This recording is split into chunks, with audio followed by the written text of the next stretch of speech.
नमस्कार दोस्तों, मैं हूं अर्चना प्रजापति एडवोकेट। हमारे channel AP legal information in Hindi में आपका स्वागत है। दोस्तों, आज बहुत ही अच्छा हम जजमेंट आप तक शेयर करने वाले हैं जो सुप्रीम कोर्ट ने दिया है अपने अहम फैसले में। बहुत ही महत्वपूर्ण जजमेंट है और आज का जजमेंट जो है वह पति पत्नी के ऊपर से ही जजमेंट दिया है। जो लिव इन रिलेशन में रहते थे, शादीशुदा नहीं थे और केस टाइटल जो है लालू यादव बनाम उत्तर प्रदेश राज्य के नाम से यह केस है। इसमें शिकायतकर्ता जो होती है पत्नी, उसकी हार होती है और पति की जीत होती है, क्योंकि पत्नी ने यहाँ कहीं ना कहीं गलत एलिगेशन लगाया था और यह टाइटल होने वाली है शादी का झांसा देकर बलात्कार किया, अब कहना बंद करो लड़कियों। क्योंकि सुप्रीम कोर्ट ने एक ऐसे ही मामला को खारिज कर दिया है। अब यह काम नहीं बनेगा जिसको आप कहते हो कि शादी का झांसा देकर बलात्कार किया, तो यह अब अवैध होगा। किस कारण अवैध माना गया है इस जजमेंट में, कितने दिन का मामला था और यह इसका उद्देश्य क्या था खारिज करने का, यह सब बातें इस वीडियो में हम जानेंगे। उम्मीद है यह जानकारी आपको बहुत ही लाभकर साबित होगा। इससे आप कुछ सबक सीख पाएंगे, गलत इस्तेमाल नहीं करेंगे कानून का, किसी पर गलत आरोप नहीं लगाएंगे। इस जजमेंट को आपको ज़रूर सुनना होगा, नहीं तो कोई बात आपको समझ में नहीं आएगा। इसकी बिल्कुल नहीं करना है, अंत तक वीडियो जरूर देखिएगा। दोस्तों, हमारे चैनल पर आप नए हैं तो like share subscribe all button click कर लीजिएगा, क्योंकि ऐसे ही कंटेंट मैं आपके लिए लाती रहती हूं जिससे आप जागरूक हो सकें, अपने अधिकार के बारे में जान सके और हर कानून की जानकारी थोड़ा थोड़ा आपको होना जरूरी है। दोस्तों, आज का जजमेंट बहुत ही महत्वपूर्ण है। आज के जजमेंट में यही है, लड़कियां सावधान हो जाए, गलत आरोप ना लगाएं किसी भी पुरुष वर्ग पर कि इन्होंने शादी करने का वादा किया, शादी नहीं किया, हमारे साथ गलत संबंध बनाते रहे, जो कि आप दोनों लोग उसमें बालिग हो और यह बात कहना आपके लिए अच्छा नहीं साबित होगा। सुप्रीम कोर्ट अब इस पर भी ध्यान दे रहा है और आपका मुकदमा खारिज हो जाएगा अगर आप गलत एलिगेशन लगाती हैं।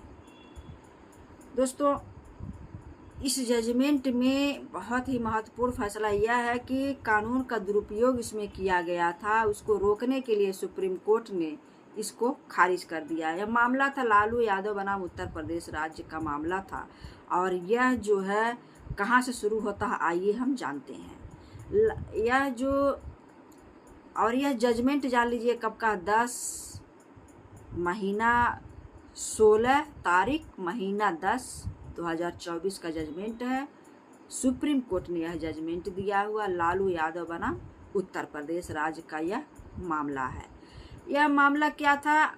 यह मामला 16 फरवरी 2018 का मामला है, जो गाजीपुर उत्तर प्रदेश राज्य में गाजीपुर नाम का एक जिला है और वहाँ जो है मामला दर्ज होता है।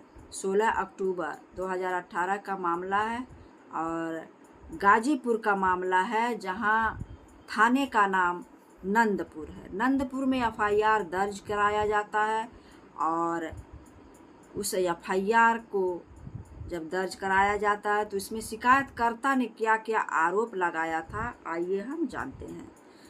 इस मामले में यह शिकायतकर्ता द्वारा, महिला द्वारा यह आरोप लगाया गया था कि शादी का झांसा देकर हमारे साथ गलत संबंध बनाया गया, शादी का वादा भी किया गया, हमें धोखा दिया गया। जब हम शादी के लिए तैयार हुए तो हमको धोखा मिला, हम शादी नहीं करेंगे, यह आरोप लगाया गया था। और उस दौरान, संबंध बनाने के दौरान गर्भधारण भी हुआ शिकायतकर्ता को और जो प्रतिवादी था वह उसके बिना सहमति के गर्भपात भी करवा दिया।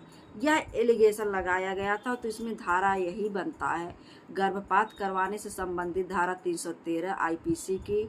उसके बाद जो बलात्कार की बात कही गई है 376 आईपीसी।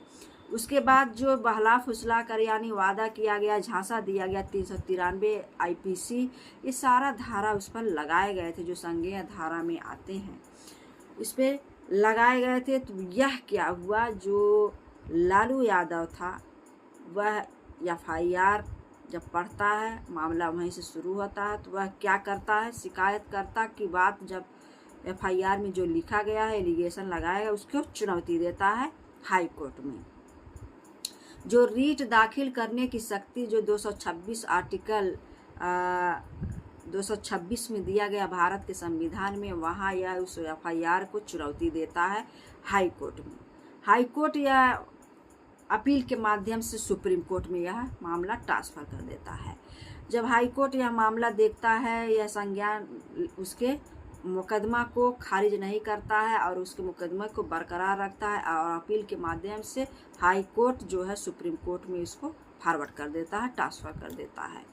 तो यह जिला से हाई कोर्ट से अब चला गया है मामला सुप्रीम कोर्ट। यह FIR लेकर यह चुनौती दिया गया है याचिकाकर्ता यानी जो विपक्षी है। तो यहाँ क्या किया गया है कि इसमें बाकायदे से ये भी कहा गया, दावा किया गया या शिकायतकर्ता द्वारा जो महिला है कि हमारे साथ बलात्कार किए, शादी का झांसा दिए, वादा किए जो कि वादा नहीं निभाए। मैक्सिमम यही देखा जाता है कि 95% जो लड़के हैं इस्तेमाल करके लड़कियों को छोड़ दे रहे हैं और लड़कियां कोर्ट कचहरी का चक्कर भी लगा रही हैं। जब तक उनका संबंध चल रहा तब तक कोई नहीं जान रहा है, उसके बाद जब मनमुटाव हुआ तो सभी लोग जान जाते हैं और कोर्ट कचहरी तक यह मामला आ जा रहा है। और लड़की यह एलिगेशन लगाती है कि हमारे साथ शादी का झांसा दिया, हमारे साथ संबंध बनाया, वादा किया, गर्भपात करवाया। ये सारी एलिगेशन लड़कियां अब पुरुष पर लगा देती हैं। और सबसे बड़ी बात यह है कि पुरुष वर्ग जो है इस्तेमाल जब कर लेता है, उसके बाद उसका काम ख़त्म हो जाता है। लड़की तैयार होती है शादी के लिए कि हम अब शादी करेंगे, तो वह शादी की बात अपने माँ बाप पर टाल देता है कि हमारे माता पिता अब जिम्मेदार हैं, वह जहाँ कहेंगे मैं वहाँ शादी करूँगा। जब तक वह इस्तेमाल कर रहा था तब तक माँ बाप नहीं बीच में थे, लेकिन जब शादी के लिए लड़की कहती है तो वह माँ बाप पर चला जाता है। तो लड़कियों को यहाँ समझना चाहिए कि हम अपनी ज़िंदगी को कैसे सेफ रखें, किसी के बहकावे में ना आए। तो यहाँ क्या हुआ, एक लड़की ने गलत आरोप लगाया है और जो 5% पुरुष होते हैं, 95% तो ऐसा करते हैं यूज एंड थ्रो, और उसके बाद से जो 5% पुरुष बचते हैं वह ऐसा नहीं होते, वह कहीं न कहीं बंध जाते हैं शादी में और वादा भी निभाते हैं और गलत इस्तेमाल नहीं करते हैं। तो यहाँ ये पुरुष है गलत इस्तेमाल नहीं किया है और वह महिला के चंगुल में फंस गया है, तो उसी को यह चुनौती देने गया है। तो यहाँ क्या होता है कि न्यायालय यहाँ कार्यवाही क्या करती है, उसकी कार्यवाही में हम देखेंगे कि क्या क्या उसकी कार्यवाही में आता है। उसकी कार्यवाही में यही आता है कि वह विश्लेषण जब करता है, सुप्रीम कोर्ट में यह मामला चला गया, विश्लेषण जब करता है कि इसमें वह सबसे पहला पॉइंट अगर देखता है तो वह देखता मुकदमा कब दायर किया गया है, FIR कब दर्ज करवाई गई है। उसमें यह पाता है, सुप्रीम कोर्ट यह पाता है कि यह तो मुकदमा 5 साल के बाद के अधिक की देरी का मुकदमा है। 5 साल वारदात हो गए, 5 साल तक वह दोनों पति पत्नी के रूप में रह रहे थे, आपसी संबंध बना रहे थे, उसी बीच उनका जो भी गर्भधारण हुआ, वो भी गर्भपात हुआ, कुछ भी हुआ, वो पति पत्नी जैसा रह रहे थे। तो वहाँ ये तो उस शक के दायरे में आ ही गए कि 5 साल आपके साथ अगर ऐसा घटना हुआ तो आप कहाँ थे। न्यायालय आप पूछती है, आपको जवाब देना होगा कि आप कहाँ थे, आपके साथ इतना घटना घटा। तो वह न्यायालय ने सबसे बड़ी बात यह पाया। दूसरा बात यह पाया कि वहाँ शिकायतकर्ता ने एलिगेशन ये भी लगाया था कि सहमति और संबंध, कि हमारे बिना सहमति से इन्होंने गर्भपात कराया था और संबंध भी बनाया था। तो यहाँ ये देखा गया जब आप पति पत्नी के रूप में एक साथ रह रहे हो और आपसी सहमति से संबंध बना रहे हो तो किस बात का FIR और किस बात का यहाँ धारा लगाया गया है। दूसरा पॉइंट यह सबसे बड़ा विश्लेषण में मिलता है, यहाँ जो शिकायत करता है ये भी सिद्ध नहीं कर पाया कि आपसे सहमति से संबंध नहीं बनाए गए थे और आपसी सहमति से और वादा भी नहीं तोड़ा गया था, ऐसा कोई वह सबूत नहीं दे पाया। ये शिकायतकर्ता ने, महिला ने नहीं दे पाई। उसके बाद सुप्रीम कोर्ट को अपने विश्लेषण में तीसरा पॉइंट क्या सबसे महत्वपूर्ण मिलता है कि तीसरा पॉइंट यह आईपीसी की धारा जो 313 लगाया गया कि बिना सहमति से कराए गए गर्भपात की बात करता है। आईपीसी की धारा 313 ये भी वह जो है शिकायतकर्ता सिद्ध नहीं कर पाई कि हमारे बिना सहमति से यह गर्भपात कारित किया गया था पति द्वारा, जो कि दोनों बालिग हैं, आपसी कंसेंट से संबंध बना रहे थे और बीच में यह मामला कुछ गड़बड़ हुआ उन लोगों के बीच, तो यहाँ तक मामला पहुँच गया। तो इसी बात को चुनौती देने लालू यादव उत्तर प्रदेश राज्य चला गया है, सुप्रीम कोर्ट तक मामला चला गया। उसके बाद जब यह 3 विश्लेषण मेन पाता है सुप्रीम कोर्ट ने कि किसी भी प्रकार से तो आपसे सहमति से सब संबंध भी बनाए हैं, गर्भपात भी हुआ, उसका भी कोई प्रूफ नहीं दे पाई है। उसके बाद यह सबसे बड़ा कि देरी से मुकदमा हुआ है, 5 साल बाद ये सब एक साथ रहे और उसके बाद से यह मुकदमा हमारे सामने आ रहा है।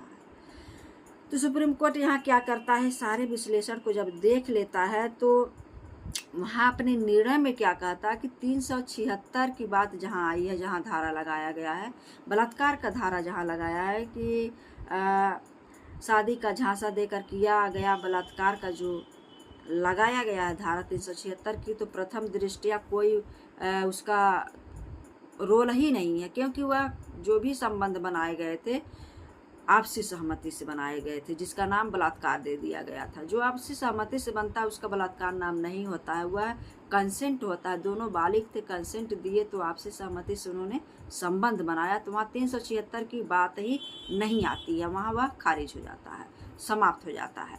रही दूसरी बात, जैसे वह एलिगेशन ये भी लगाई थी कि शादी का झांसा दिया था और शादी का झूठा वादा किया था, ये भी साबित नहीं कर पाई शिकायतकर्ता ने, महिला ने। तीसरा बात यह था कि भ्रूण हत्या की बात भी वह साबित नहीं कर पाई। तो सारा धारा जो लगा था एक लालू यादव बनाम उत्तर प्रदेश राज्य के ऊपर, तो वह निर्णय में क्या करता है, सुप्रीम कोर्ट सब धारा को समाप्त करता है और यह मुकदमा खारिज कर देता है, क्योंकि यह गलत एलिगेशन लगाया गया था, देर से मुकदमा दायर किया गया था, 5 साल तक आपसी सहमति से कंसेंट बनता रहा, उसके बाद कैसे बलात्कार में बदल जाएगा, यह गलत पाया गया। और यहाँ सबसे बड़ी बात, इसका उद्देश्य यह है कि गलत इस्तेमाल लोग करते हैं कानून का, कानून प्रक्रिया का गलत इस्तेमाल को रोकने के लिए जजमेंट देना बहुत ज़रूरी था और यह फैसला बहुत ही अच्छा फैसला है सुप्रीम कोर्ट ने जो दिया है। और इसके बाद से कोई भी जो मामला ऐसा होगा तो सुप्रीम कोर्ट इसको खारिज ही करेगा। तो लड़कियां सावधान हो जाएं, किसी भी पुरुष को ऐसा नहीं कहना है कि शादी का झांसा देकर गलत इस्तेमाल किया, गलत संबंध बनाया, ऐसा कुछ नहीं कहना है, जो कि 100% में 100% आपका उसमें कंसेंट रहा है, आप बालिग हैं, तो ऐसा आप एलिगेशन नहीं लगा सकती हैं। गलत आरोप लगाएंगे तो मुकदमा ऐसे ही खारिज होगा। तो सबसे बड़ा सबक आपको ऐसा लेना चाहिए, जो लीगल है, जो आपके साथ हुआ है वह घटना कहिए, लेकिन बिना वजह के थोड़ी सी मनमुटाव में 5 साल तक मतलब कोई बात नहीं था, लेकिन जब मनमुटाव हुआ तो यह सुप्रीम कोर्ट, हाई कोर्ट, जिला से चला गया और यह खारिज भी हो गया।